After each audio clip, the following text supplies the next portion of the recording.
Sa lahat, doon magmumula at paparito upang hukuman ang mga nangangabuhay at nangangamatay. Sinasampalatayanan ko ang Espiritu Santo, ang banal na iglesyang laganap, ang pagkakaisa ng mga banal, ang kapatawaran sa mga kasalanan, ang muling pagkabuhay ng katawan at ang buhay na walang hanggan. Amen.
Okay, bukas po tayo sa another natin Biblia, Salmo 46, 1 hanggang 2. Awit, Psalms 46, 1-11. Ang Diyos ang ating kanlungan at kalakasan. Siya'y laging nakahandang sumaklolo sa oras ng pag-ibigtan. Kaya huwag tayo matatakot kahit lumindol man, at gumuho ang mga buto at bumaksak sa karagatan. Kumampas man at umugong ang mga alon na naglalakihan, at mayanig ang kabundukan. May ilog na nagbibigay ng kagalakan sa bayan ng Diyos, sa pananatahan ng kataas-taasang Diyos. Ang Diyos na nakatira sa lungsod na ito, kaya hindi tayo magigibag. Tayo'y kanyang ipagtatanggol sa kaninuman. Nagkakagulo ang mga bansa, bumabagsak ang mga kaharian. Sa sigaw ng Diyos, ang mga tao sa mundo ay parang matutunaw sa takot. Kasama natin ang Panginoon ang hukbo ng kalangitan. Ang Diyos ni Jacob ang ating kanlungan. Halika, tignan mo ang mga kahangahangang bagay na ginagawa ng Panginoon sa mundo. Kanyang pinatitigil ang mga digmaan sa lahat ng sulok ng mundo. Binabali niya ang mga sibat, pinuputol ang mga pana, at sinusunog ang mga kalasad. Sinabi niya, pumigil kayo at kilalanin ninyo ako ang Diyos. Ako'y pararangalan sa mga bansa, ako'y papupurihan sa buong mundo. Kasama natin ang Panginoon, makapangyarihan ng Diyos niya po, at ang ating kanlungan. Pagpalaan po ang salita ng Panginoon.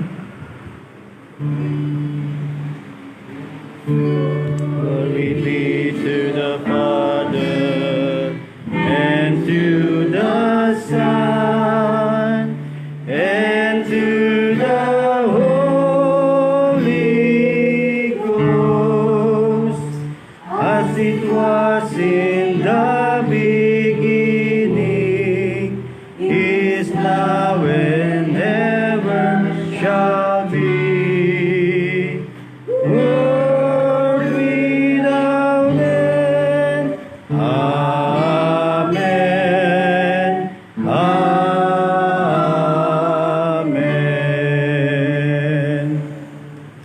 Let's all be seated.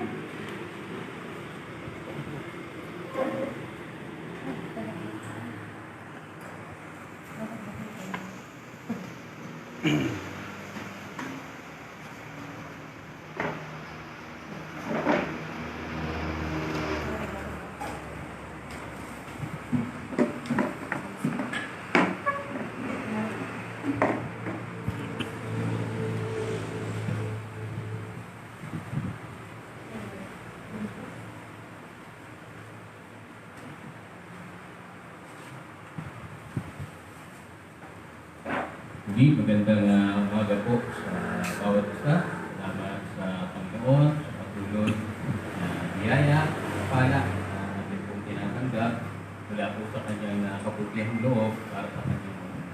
So tayo po ay manalangin muli. Panginoon, aming makapangyarihan sa lahat, dalangin namin o Diyos sa umagang ito, na minsan pa Panginoon ito sa awitin, nilagay mo sa aming mga puso at lagi na nagpapasigla sa amin. Lalo mong ilagay sa aming Panginoon ang iyong salita at ang nagbibigay ng buhay sa bawat isa po sa amin. Kaya sa umaga ito, Panginoon, hayaan mo ng iyong mabuti, makapangyarihan salita, Panginoon, kaya malaya at malakas yung kapangyarihan marinig ng bawat isa nandito man o nakikinig, Panginoon, sa ibang kaparaanan. Dalangin namin o Diyos na matapos ang mensahe nito. Lahat kami, Panginoon, ay tunay na bibigyan mo ng panibagong kalakasan at pag-angat sa angkas ng aming pong pananampalataya. Hinihiling po namin ang lahat ng ito sa pangalan ni Jesus. Amen. So ang ating pong talata na pag-aaralan ay mula po sa Psalm 46 verses 1 to 11. Ang pamagat po ng ating mensahe ay God, the refuge of His people. Pag sinabi pong refuge, ito po ay madalas gamitin sa aklat ng mga awit.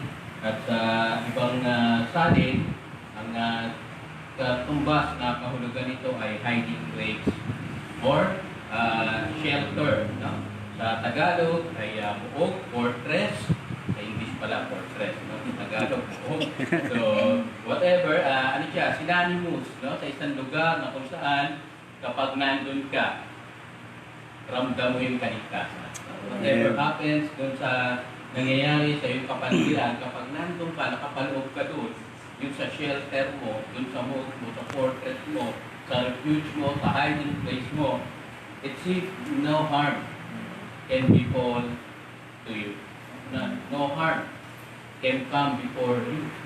Walang sakuna, walang bagay na darating para ikaw ay masaktan. So God, the refuge of His people. But actually, it's not about the place. It's about who. Hindi ito tungkol lamang sa lugar, pero kung sino. Sino ba yung ating kandungan? Amen. Sino ba yung ating refuge? Sino ba yung ating hiding place? So, Psalm 46 verses 1 to 11, binasa po kanina. Ang background po dito para mas ma-embrace natin yung kahulugan nito, it is a celebration of security of the nation ng Israel, especially Jerusalem. Ito ay pag-alala at parang pagsasaya, no? Pagse-celebrate. Inaalala nila yung security na ibinigay ng Panginoon dito po sa City of God na kung tawagin ay Jerusalem. Ito po ay closely related. Pag binasa po natin yung Psalm 48, ay halos pareho sila ng tema.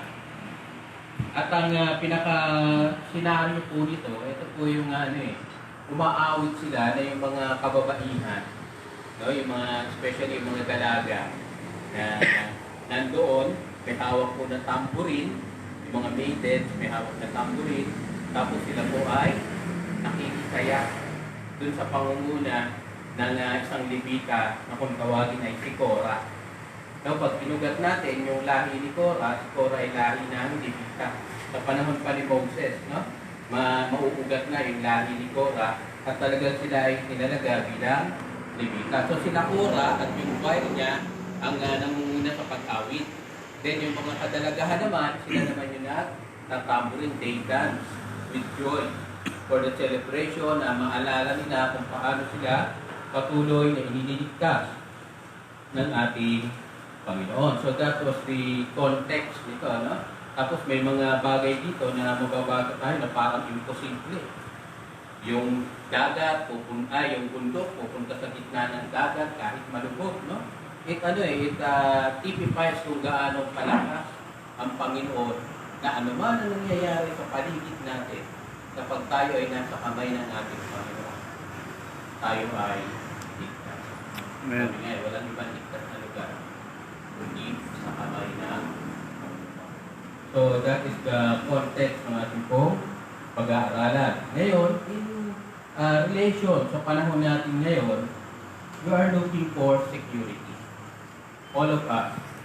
Wala pong ligtas sa pandemic na ito. Kung pag-uusapan natin, i-relate natin dito sa salita ng Panginoon, yung nangyayari sa atin. No? Although sa panahon nila, they always see their enemy. Kasi gera yan eh. Tapos lusuban, sakupan ng mga bayan-bayan, ng mga kaharian. Ngayon naman, may tinatawag tayo, unseen enemy. Diba? Meron tayong tinatawag na unseen enemy. And aside from the unseen enemy, there are also struggles na pinipilit nating makakope up. May mga kahirapan tayo nararanasan. Aside pa dun sa takot natin sa ating kalusugan. Talagang sa panahon ngayon, it takes faith para lumabas ka ng bahay. It takes faith even na magpunta ka sa simbahan. It takes faith para pumasok ka sa opisina, sumakay ka sa jeep, maglakad ka, makisalamuha ka sa palengke. Kahit saan ka pumunta, it takes faith. Kaya, ano ang ating dapat gawin? Hindi mo pwede na tapos na yung quarantine, minalitin pa natin yung sarili natin. No? Although hindi pa naman totally tapos, pero at least we have freedom somehow. Kahit kaunti, meron na tayong freedom para lumabas at tumalaw. But, the enemy is still there. So, nandiyan pa rin yung takot. Kaya lang nga, hindi tayo pwedeng manangan sa takot. Kailangan manangan tayo sa Panginoon. So, God, the refuge of His people. Ngayon, what kind of refuge that God provides for His people? Anong klaseng kandungan ang ibinibigay, pinagkakalob ng Diyos sa Kanyang mga anak, sa mga tao? Ano ang kaya niyang ibigay? From verses 1 to 3, we can see. Pag binalikan po natin itong mga talata, sabi po dito, God is our refuge and strength, a very present help in trouble. Therefore, we will not fear. Though the earth should change, and though the mountains slip into the heart of the sea, Those waters roar and foam, though the mountains quake, and its swelling cry, Selah. Again, pag sinabi po ng Selah, you have to pause. No? You have to pause, titigil ka, and babalikan mo yung binasa sa'yo, o yung binasa mo, or yung sinasabi sa'yo. Why? You will contemplate. Pag-iisipan mo, paano kaya ito? Langas pala ay isang matibay na buo. Sa kanya ay merong kalakasan. Malakas daw yung hangin. Kaguluhan. Naririnig. Dapat pala, kapag tayo ay nasa Panginoon, hindi pala tayo dapat matakot. Magbago man ang sistema ng mundo, magkagulo man ang buong sanlibutan, bilang anak niya, hindi dapat tayo natatakot. Mangyari man yung mga bagay na parang imposible sa atin, katulad nitong dagat na mapupunta sa puso, no? Ng itong bundok na mapupunta sa puso ng karagatan, hindi ako dapat matakot kasi nasa Panginoon ako. Magkaroon ng daw ng malakas, magkaroon pag-alon at magpatong-patong at magkaroon ng paglindong. Kapag ikaw ay nasa Panginoon, dapat hindi ka matakot. Sino ba ang may gawa ng mundo? Sino ba ang may gawa ng dagat? Tayo, malantan kasi natin, isa lang yung heart of the sea. Naalala si Paring Jack at saka si Rose. Yun ang hinahanap natin kasi pag natagpuan mo yun, yayamang ka eh. Laking daman. Ano man ang mangyari sa ating kapaligiran, meron tayong isang kandungan na hindi kaya sirahin ng kahit na ano pa man o kahit ng sino. So God provided a refuge that can be easily found. Meron isang kandungan na madali natin matagpo. Hindi mo na kailangan pumunta ng Port Santiago. Hindi mo na kailangan pumunta ng sa port yung sa Taguig. Diba? Sa Taguig may the port. Sa Maynila may Port Santiago. Makati merong the port. So kung saan-saan. Pero sa isang panalangin, meron isang kandungan na madaling matagpuan. Kasi sabi niya, God is our refuge and strength, a very present help. He is always there. Hindi nga natutulog, ni music. Daming nga yan. Sabi ng isang paborito kong mga awit noon, papuri singers pa noon. Ito, nakalimutan ko na kung si Ricky Sanchez or si Edward Granadosi. Sabi dun sa isang linya ng awit niya, naroon siya sinlapit lamang ng isang dasal. Yan. It's our refuge and strength, a very present help in trouble. So in Him, His people found strength. Kapag ang kanyang mga anak, yung mga lumalapit sa kanya, ay talagang hinahanap siya. Naroon siya. At ikaw ay pagkakalooban ng kalakasan. Then sa verse 1 pa rin, in Him, His people found, ready? Nakakatatlo na sa pahinga. Magkakaroon ka ng time para mag-rest. Magkakaroon ka ng time para mag-rely. Yan, presensya. Then sa verses 2 and 3, in Him, His people found peace. Sa Kanya, nakakatatlo na kapayapaan. Kasi nga, dami rito sinabi na para sa panahon natin ay hindi pa mangyayari. Pero tama, yung iba naman nangyayari, nagkakaroon na tayo ng kung ano-anong sakune. But whatever tragedy that comes, kapag kilala natin kung kanino tayo mga nando, naroon ang kaligtasan, nandoon ang kalakasan, higit sa lahat nasa Kanya yung ating kapayapaan. We may grappling against physical or spiritual hardship, but the truth will always remain. He is the very present help in times of trouble. So ano po ba yung para tayong, alam niyo yung sa MMA ito di ba? Yung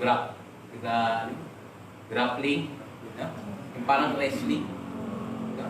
Isang bagay lang, para pag ikaw ang natatalo, isang bagay lang ang dapat mong gawin. Stop or submit. No? Grappling, mahirap yun eh. Pag na-choke ka na, ang hirap na yan. Minsan na-choke tayo yung pain, na-choke tayo yung mga suffering natin. Hirap na hirap tayong kumilos. Pero may isang bagay at isang katotohanan na dapat natin laging aalalahanin. Naroon ang Panginoon at kaya madaling matagpuan. He can be found, He provides, He protects, He gives strength. He may not take us away from pain and suffering, but surely He will strengthen us so we can do all things through Christ. Ang problema kasi sa atin, pag tayo ay nakakaranas ng mga mabibigat, pagsubok, nakakaranas tayo ng napakaraming problema na parang halo ng tubig na patong-patong na pataas ng pataas. Ang unang panalangin natin, tanggalin tayo. No? Tanggalin tayo. Pero dapat ang hinihingi natin, palakasin ako para harapin. Because suffering, trouble, pain, trial, it's all part of our life. Bahagi na po ng buhay natin yan, lalo na ng mga mananampalataya. Why? Ano ba ang idinudulot nito sa atin? Itong mga bagay na ito na parang pag tinignan natin, napakahirap harapin. Ano ang sabi dun sa James? Consider it your joy when you experience various kinds of trials. Because this trial produces endurance. At yung endurance, nagpapatatag ng ating pananampalataya. He is not a distant God. He is near to those who seek Him in truth, and He shows Himself to those who seek Him with all their hearts. Madali siyang matagpuan. Hindi siya malayo. Hindi siya yung Diyos-Diyosa na dapat mong punasan, na dapat kung ano-anong gawin mo para pansinin ka, katulad ng ginawa ng 400 na prophets ni Baal. They cried, they bleed to death, and yet their God did not hear or answer them. Diba? Siya yung Diyos na madaling kapitan. Siya yung Diyos na madaling matagpuan. Kaya lang, may condition. What is the condition? You have to seek Him with all your heart. He will deal with you generously. He will deal with us generously. In one condition. Ano yun? Kailangan yung mamalapit sa Kanya may pananang, may puso na handang kumilala sa Kanya. May puso na handang tumanggap sa mga bagay at sa Kanyang mga kalooban na nais ipaabot sa Kanyang mga pinag. So when we are in pain, it's natural reaction natin. Una, magreklamo. Diba? Ganun talaga yan. It's natural. Pangalawa, matakot. Pangatlo, mag-doubt. Pangapat, dumating sa point na gusto ng Quit. it is natural reaction. Even si Joshua, panay nga ang paalala ng Diyos. You must be bold, you must be strong, you must be courageous. So ano ang dapat po natin gawin? Lagi po natin alalahanin. Ang Diyos ay magaling, matagpo. Lalo na kung meron kang puso. Pag binasa po natin yung Philippians, saan ang gagaling yung paghahanap natin sa Diyos? Pag binasa niyo po yung Philippians, may sinabi doon, Philippians chapter 2 tayo, no? It is God who works in you. Even the desire of our heart to seek Him, even the desire of our heart na maglingkod sa Panginoon. Alam mo, hindi naman natural sa atin na maglingkod. Hindi natural sa atin. It is coming from God. Sa Kanya pa rin ang gagawin. Ito lang ang kailangan natin gawin. Trust Him. Magtiwala sa Kanya. Kanya. So in our faith, in our troubles, in our struggles, in our hardships, the best thing that we can do, alalahanin natin that God can provide a refuge that can easily be found. Then pangalawa, what kind of refuge that God provides for His people? God provided a refuge that cannot be moved. Kaya na. Pag nanood tayo, hindi ko alam kung panahon yata ni Constantine yun. Nilulusot sila ng mga kalaban nilang Turks yata or panahon ni ano yun eh. Hindi ko mala, yung title niya sa YouTube, 1459 yata. It's about the war ng mga Kristiyano at ng Uwi ka na. kanyang kalaban. Kuya dito.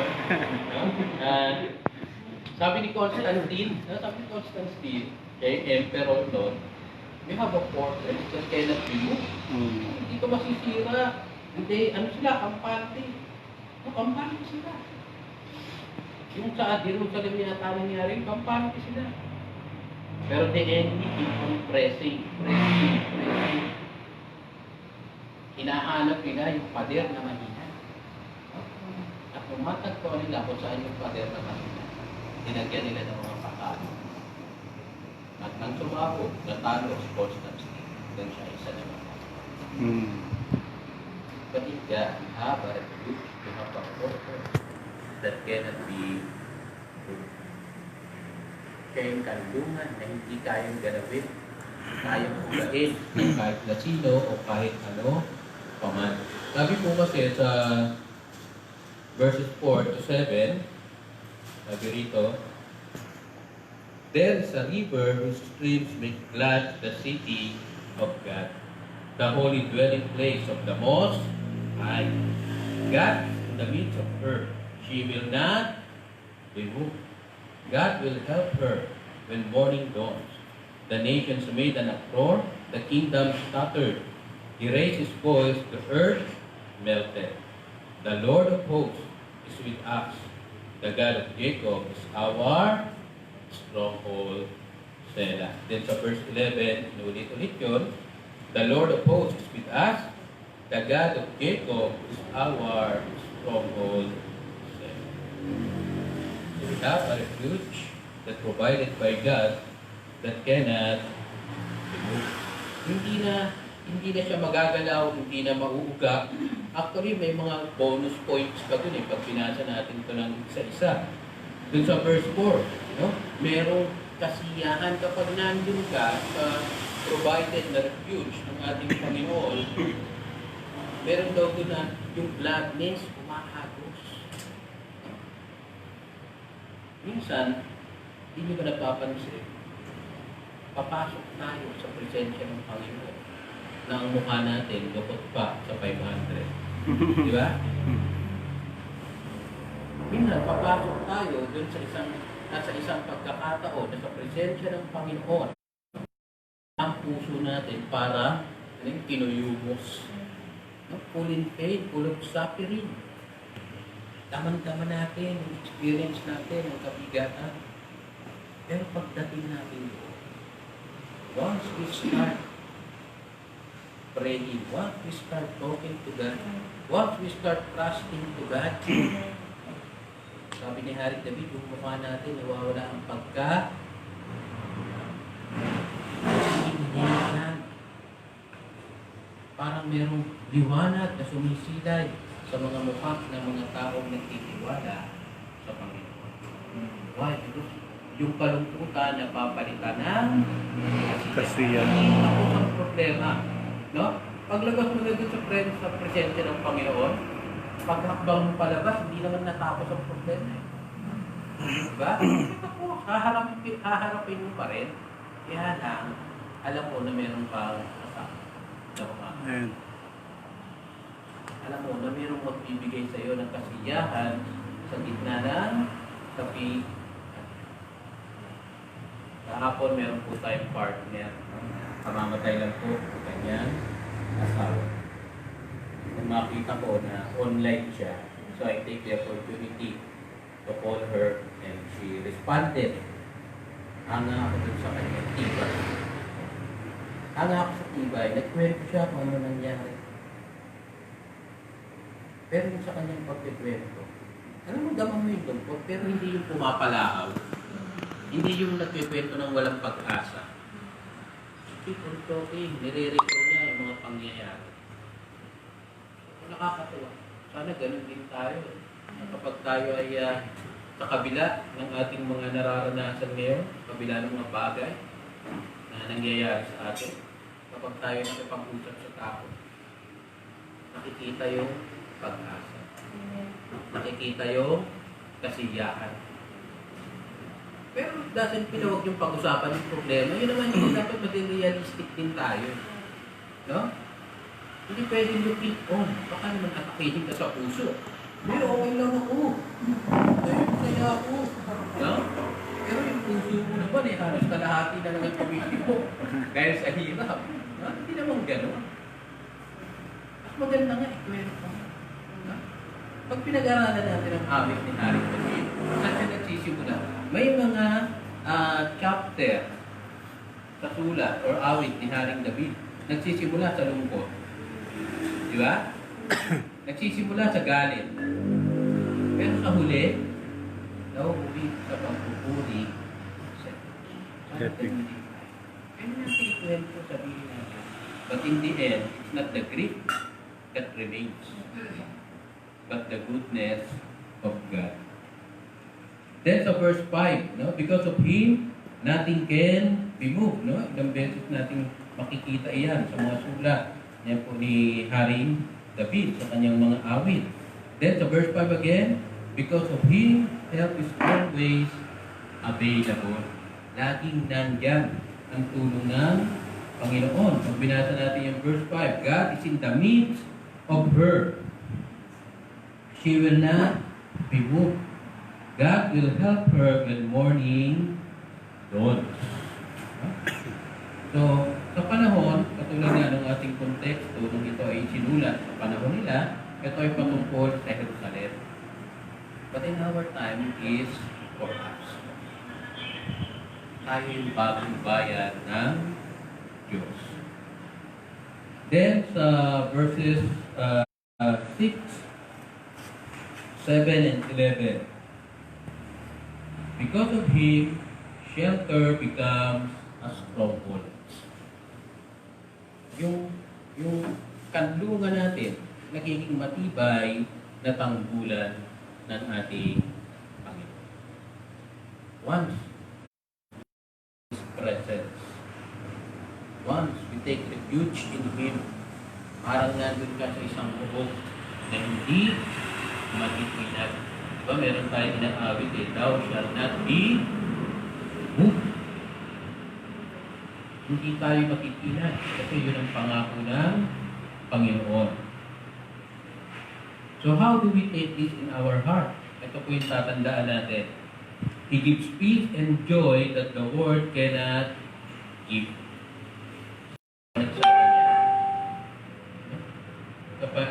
Kapayapaan ang ibinibigay ko sa inyo. Kapayapaan hindi kayang ibigay ng mundong ito o ng sanlibutan. Kagalakan ang ibinibigay ko sa inyo, kagalakan na hindi kayang ibigay ng sanlibutan. So nothing can separate us from the love or from His love through Christ. Isa, Romans chapter 8. May mga last verses doon. Nothing can separate us from the love of God na matatagpuan kay Jesus Christ. No one can take us away or snatch us out of His righteous right hand. Sinabi rin ni Jesus Christ, hawak kayo ng makapangyarihang kanang kamay ng Diyos Ama. Hawak ko kayo ng aking makapangyarihang kamay, kaya't wala nang makakaagaw sa inyo mula sa akin. So when we come into the presence of God, no? Let us pour out our hearts. Ibuhos natin. No? Ibuhos natin kung ano yung ating nararamdaman siya. Kung ano yung ating nararamdaman. There is nothing to be ashamed kapag kaharap tayo ng Panginoon o kapag nasa harap tayo ng Panginoon. Wala naman tayo may tatago sa Kanya. Sa kapwa natin, pwede tayo magtago for a while. Diba? Pero pag kapwa kayo mananampalataya, God has given you a discernment. The way you talk, the way you walk, the way you act, nakikita that there is something in you na parang mabigat dahil lalo na yung mukha natin. Sabi nga nila, the eye is the window of our soul. But the Word of God is the real window of our soul. Nagre-reflect. Kapag binabasa natin ang salita ng Panginoon, nagre-reflect kung sino tayo. So wala tayong magtatago sa Panginoon. So why not iubot mo na lahat? Kapag nasa presensya ka na, iubot mo na lahat.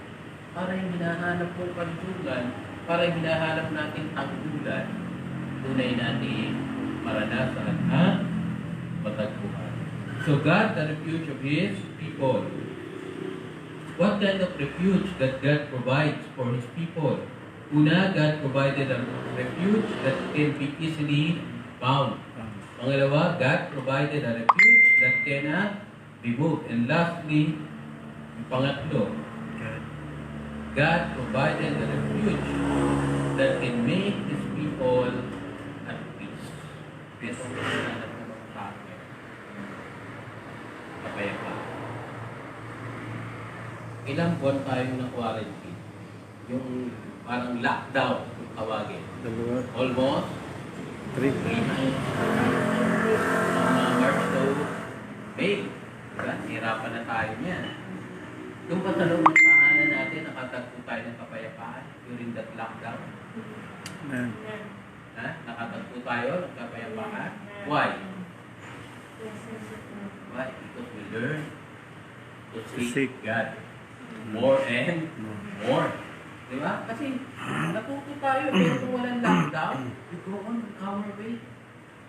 Siguro pag nanalangin tayo, just para lang masabing nanalangin. Pag nagbasa tayo ng salita ng Panginoon, para lang masabing nag-devotion tayo. Pero nung nakaranas tayo ng pressure dahil dito, diba? Okay? Work down to our knees before God. At nakaranas tayo ng kapayapaan. From verses 8 to 10, sa ating pagwawakas, sabi rito, come, behold the works of the Lord, who has wrought desolation in the earth. He makes wars to cease to ends of the earth. He breaks the bow and cuts the spear in two. He burns the chariots with fire. Cease striving and know that I am God. I will be exalted among the nations. I will be exalted in the earth. Ngayon, pag binalikan nga natin yung konteksto nito, lagi nating tatandaan, ito ay isinulat, inspired sa pakikipaglaban ng Jerusalem at kung paano sila iniligtas ng Panginoon. Kaya gumagamit dito ng mga kagamitang panggera. Kasi yun yung naranasan nila, nakita nila. Na kung paano sila tinulungan ng Panginoon at kung paano sila iningatan at iniligtas. Psalm 46 verse 10. Ang lagi nating sa ulo dyan, yung unang phrase. Be still and know that I am God. Kaya lang napuputol tayo doon. May kasunod Ano ang kasunod? I will be exalted among the nations. I will be exalted in the earth. Sabi niya, tumahimik ka lang dyan. Kilalanin. Bakit mo ko kailangan kilalanin? Dahil ako ay matatagyan sa lahat ng mga bansa. At sa buong libutan. So, tatlong bagay ang ating pong dapat makita ng sinabi ito. God provided a refuge that can make His people at peace. How can His people experience peace? Paano nga ba yung kanyang mga nagtitiwala sa Kanya, yung mga anak, yung mga tao na para sa Kanya ay makakatagpo ng kapayapaan? Una, His people should behold His works. No? Kailangan masdan mo kung ano ang Kanyang mga ginawa. Hindi natin makikilala ang isang tao kung wala siyang mga bagay na ginawa sa iyo o sa isang tao. Di ba? I remember, pag kinakanta ko ni kapatid na Mandy, naluluha ako eh. Pero pinag-aralan ko yung lyrics. No? Sorry dun sa gumawa. Pero pag pinag-aralan mo, kasi meron siyang kinakanta yung, ano yung kapatid, yung nais kong purihin ka, hindi dahil sa iyong mga Himal. ginawa or himala. Baliktad mo. Kaya natin tinitingnan, kaya natin kinikilala ang Diyos dahil meron na siyang ginawa. Kung posibleng hanapin natin ang Panginoon, wala siyang ginawa sa buhay natin. O wala siyang ginawa sa sandibutan para kilalanan ng Diyos. Hinahanap natin ang Panginoon, kinikilala natin ang Panginoon dahil meron siyang pinakita sa atin. Kaya ngayon, nagpapakain siya ng 5,000, 4,000. Ano ang sabi ni Jesus Christ? Yung iba doon, di ba? Anong hinahanap niyo? Hinahanap niyo lang ako dahil nakakain kayo. Dahil nabusog kayo. Pero mga anak na yun, sinahanap ka dahil nakita nila yung kamangha-manghang gawa ng Panginoon. So His people should behold His works para makilala natin ang Panginoon. Balikan natin yung kanyang mga Ginagawa. At paano po mangyayari yan? Siyempre, sa salita. There is no other revelation na dapat natin tingnan, na dapat natin balikan, kundi ang salita ng Panginoon. Pangalawa, sa verses 8 and 9, His people should behold His power. Ang kapangyarihan ng Panginoon. Ano ang nasa kanyang pangalan? Siya ay tunay na makapangyarihan. Then sa verses 10 and 11, His people should behold His sovereignty. Yung kanyang authority, yung kanyang pamamahala. Na sa lahat ng bagay, siya yung nasa ibabaw. Ano man ang nangyayari sa kapaligiran, God is in. Hindi nakabase sa pagkunawa natin kung paano pinapatakbo ng Diyos kung saan libutan. Hindi nakabase sa nakikita natin kung paano natin sasabihin, God is in control. Kahit anong nangyayari dyan, God is in control. Siya ang may hawak ng saan libutan. So sa verse 10, provides clear instruction on how to enjoy peace with God. Paano natin mararanasan yung kapayapaan, yung pagkakalog ng Panginoon kapag siya yung ating refuge o tanggulan o kandungan. Ano sabi niya? Be still. Do not cry. Pumayapa ka. Huwag ka nang lumaban. Huwag ka nang magpakaira. No? Pumayapa ka dyan at masdan mo ang lahat ng aking just know who God is. Pero ang tanong kasi, pag sinabi natin, sino ba talaga ang Diyos? No? Pero meron pa rin kung sagot yan. The answer is also very clear in our text. We should behold His works, what God has done. How did He do all His wondrous works or acts? Behold His power. By His words, everything was created.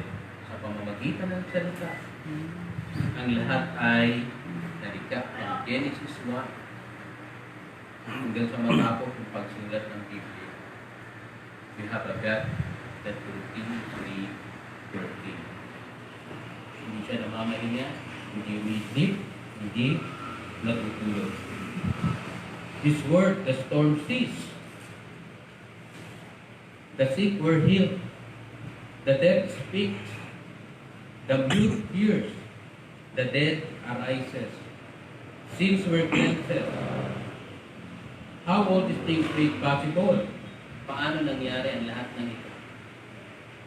Especially sa kapanahunan natin, paano natin ito tatanggapin? Paano natin ito kikilalanin? In Him, nothing is impossible. There is no one like Him. He is the beginning and the end, the Alpha and the Omega. Nothing will be made if not for Him and through Him. He is sovereign above all creation. Sabi niya nga, bago pa si Abraham, nandoon na siya. He is the eagle that hides us under His wings. And no hair from our head will fall without His permission or will. Kahit pa yung mga bilang ng ating buhok, wala daw mahuhulog dyan kung di kalooban ng Panginoon. At sa panahon natin, it is best understood. Kalooban ng Diyos. Parang sa inyong dalawa, hindi na mahirap. Ha? Hello. But in our time, no, how do we best experience, how do we best understood this text in light of Jesus? Paano natin maunawaan? Sinulat to, panahon ng mga Israelita. Panahon na kung saan ang gamit ay pana at mga sibat, mga espada, mga chariot. Diba? Panahon nila to eh. Sa panahon natin, paano natin ito i-apply sa buhay natin? Sa panahon natin, paano natin ito maunawaan? Siyempre, sa pamamagitan ni Kristo. Kasi lahat naman ng bagay na yan, natala, na isulat, nagawa, nangyari, dahil kay lahat ng bagay. Everything exists because of Jesus Christ. So these are the questions that we have to answer this morning. So are we in pain? Are we suffering? Are we troubled? Ito po ang tandaan natin. Jesus said, "Come to me, all who are weary and heavily laden, and I will give you rest." Ayan. To whom the invitation has been given. Kanino ibinibigay ang imbitasyon? Doon sa mga napapagaan, doon sa mga napapagod, doon sa mga nahihirapan. Tayo ba ito? Sasabihin natin sa ating mga sarili na tayo ito, then the invitation is for us as well. So, is it for you? Why not accept the Lord Jesus' invitation? Iimbita ang Panginoon sa atin sa umaga nito. Seek Him and find refuge. God bless us all. Let us all stand up and pray.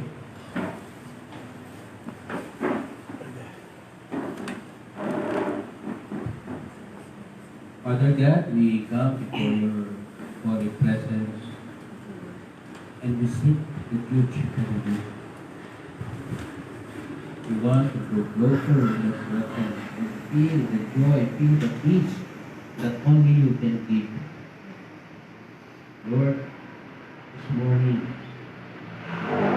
one way or another, every one of us are in pain, suffering. We are troubled. We ask that give us the joy that only you can give. We ask the Lord to give us the peace that only you can give. Guide us to see your wonderful works. Guide us to learn from the Lord. Give your Holy Spirit teach us to know you. Give your Holy Spirit teach us to grow in nearer to your Lord, that we will find peace and experience the joy and the peace that we are seeking. That can only be found. Lord, sa mga sandali ito, patuloy po namin nilalapit. Una, ang aming po mga kasama, na meron po mga inaramdam ng mga napapagal, napapagod, to the point na yung kanilang katawan na tumatanggap ang Panginoon ng kasakitan. Lord, we pray for healing para po sa bawat. Lord. Lord, extend your precious healing hand unto them. Touch them mightily, touch them wonderfully, Panginoon. Touch them miraculously, Panginoon. for the sake of God. We seek healing from you. Even as, O Lord, na nangyari ko sa umaga ito, may we also experience healing sa aming mga katawan. Hindi lang sa aming mga katawan, sa aming mga isipan, sa aming buong pagkatapos. Lord, extend mo rin sa amin ang iyong makapangyarihan, mapagpagaling na kami, upang pagkatapos, Panginoon, ang gawain ito. Again, and once again, meron kaming kalakasan sa Panginoon. Natataglayin, pabalik sa aming mga tahanan na pinagkatiwala sa Panginoon, sa aming mga kabayani na dumaranas din ng iba't ibang mga pagsubok sa mga sandali ito. Panginoon, patuloy mo silang bigyan ng kalakasan. Yung wisdom mo, Panginoon, ipagdalot sa kanila. Upang kung meron na mga desisyon na dapat gawin, tanging ang kalooban mo ang mamayani. Tanging ang salita mo ang mangunat sa kanila pong mga gagawin. Kung meron din mga karamdaman, Panginoon, ganoon din ang aming kahilingan, Panginoon. Pabuhin sila, Panginoon, kapangyarihan ng Panginoon. Lord, we especially come before you para kay Ate Joyce na sa panggusto sa kabilang buhay, yung kanyang pong asawa na aming pong kaibigan. Lord, ito pong aming kabayan, sa kabila ng mga nangyayari sa Panginoon, patuloy na nagpapakita ng kalakasan. Lord, nawa ikaw po magbigay ng lahat ng provisyon na kailangan mo sa proseso na kanya pong pinagdadaanan.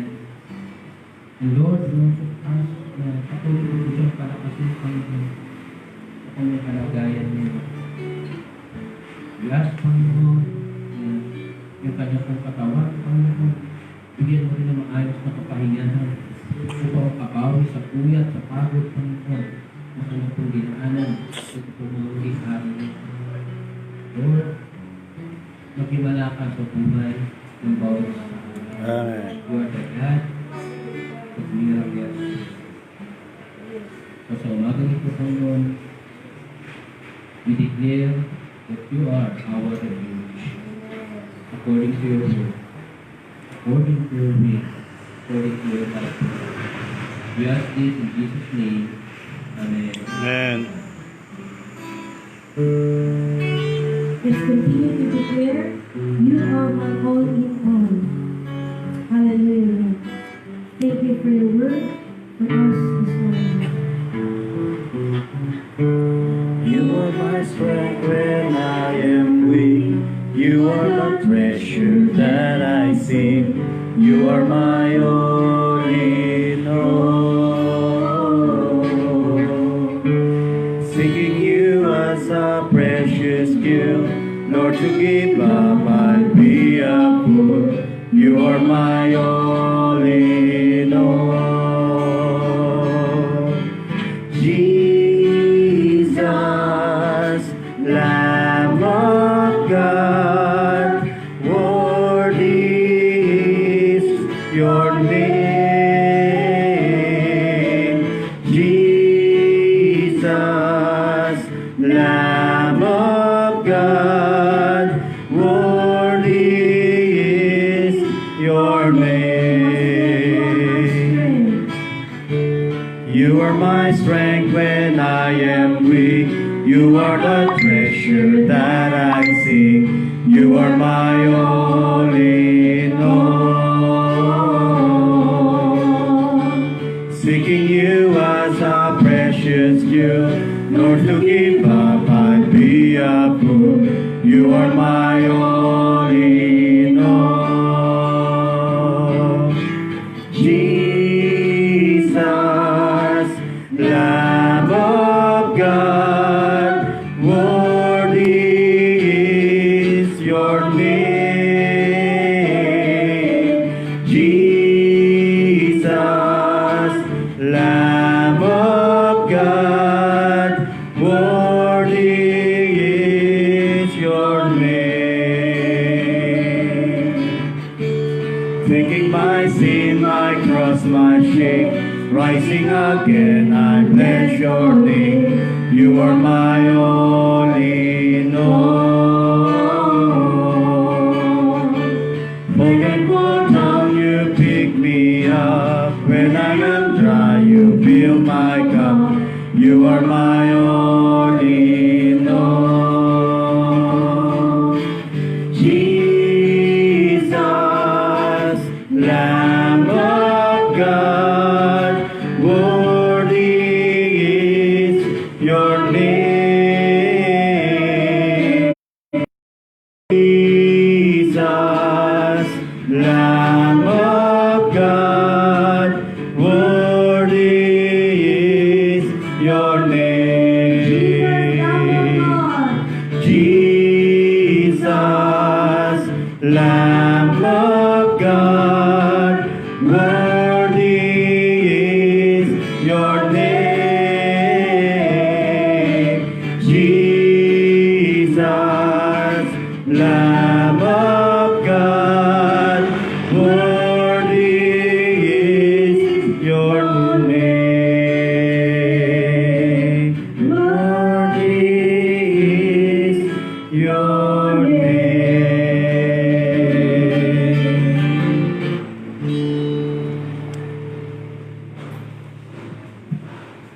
Sarapin. Di ba pili? Mamaya pa. Mamaya ako pa pili ko. No.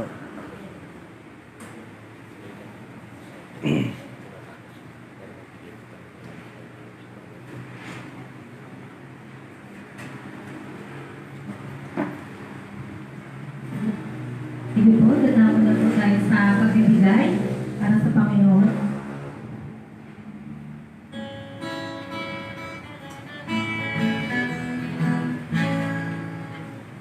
We bring the sacrifice of praise and to the house of the Lord. We bring the sacrifice of praise and to the house of the Lord. As we offer unto you the sacrifices of thanksgiving, as we offer unto you the sacrifices.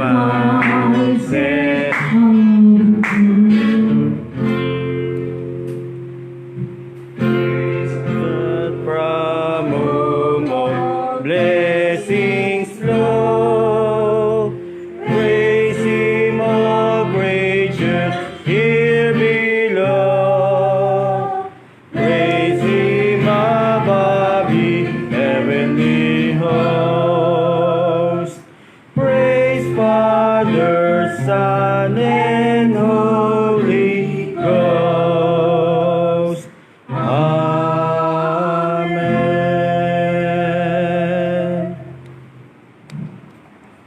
Yes, Panginoon, salamat po Lord God sa oras na to, sa pagkakataon na ipinagkaloob po sa amin Lord God, na kami po Lord God ay makapagbigay po sa inyo Lord God. Salamat po sa bawat isa na patuloy na pinagpapala nyo, na patuloy na nakapagbibigay Lord God. Patuloy Lord God na itong perang aming nalikom na patuloy na maging ito nga po'y magamit lamang po sa ikalalawin ng inyong ministeryo. Maraming salamat po in Jesus' name. Amen. Amen.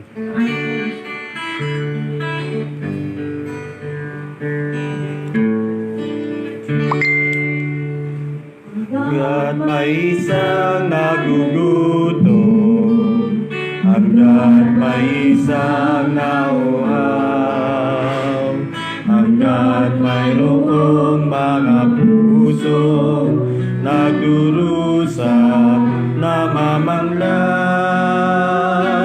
hanggat mayroong naaadipin, sa layaw ay nalululong. Tayo ay mayroong gawain, tayo ay mayroong misyon, at may isang naulila, hanggat may isang nakapiin. napansan at napinsala, naging balot, nagkasakit, hanggat may isip at damdamin, naghahagilap ng tugon. Tayo ay mayroong gawain, tayo ay mayroong misyon, hanggat ang kanyang katarungan, pagpapala at pagmamahal, magyari sa sandaigdigan, at pangalan niya'y itanghal, hanggat may luhang papahiring, hanggat may pagkakataon, tayo ay mayroong gawain, tayo ay mayroong misyon. Hingin natin ang ating pastor para sa ating po pastoral prayer and benediction. Minsan pa po tayo ay lumapit sa ating Panginoon, o Diyos na makapangyarihan sa lahat. Tunay nga Panginoon, sa iyong salita, Panginoon, kami ay nabubuhay. Sa iyong salita, kami ay bumibubog sangayon sa iyong kalooban. At sa iyong salita rin, Panginoon, kami ay gagaling sa lahat ng karamdaman. Sa iyong salita, Panginoon, maging maliwanag ang aming mga Hallelujah. mauunawaan namin ang itong banal na kalooban sa bawat isa. Tanging kahilingan namin ngayon, Panginoon, sa umagang ito. Nawa, loobin mo na ang lahat ng inibusal ng aming mga dalangin, lahat ng sinigaw ng aming mga puso, iniyak ng aming mga kaisipan, sa pangalan ng Jesus, Panginoon, nawa, loobin mo at bigyan ng katugunan ang ayon sa takila mong kalooban. Now to him who is able to keep us from stumbling and to make us stand in the presence of his glory, blameless with great joy. To the only God, our Savior, to Jesus Christ, our Lord, be glory, majesty, dominion, and authority before all time, and now and forever. Amen. Amen. Amen.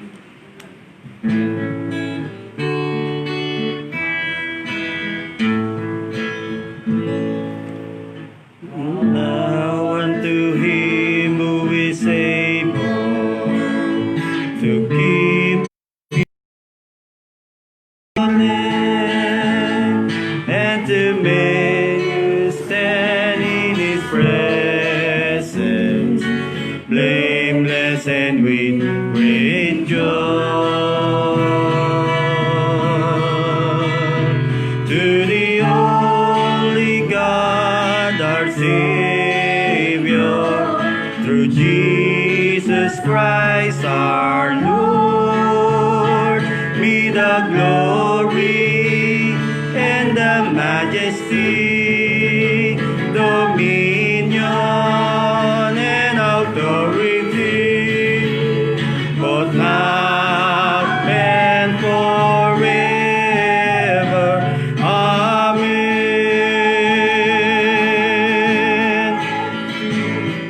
To God be the glory and the majesty, dominion and authority, both now and forever.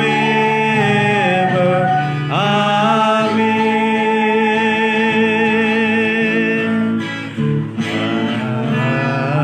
Amen.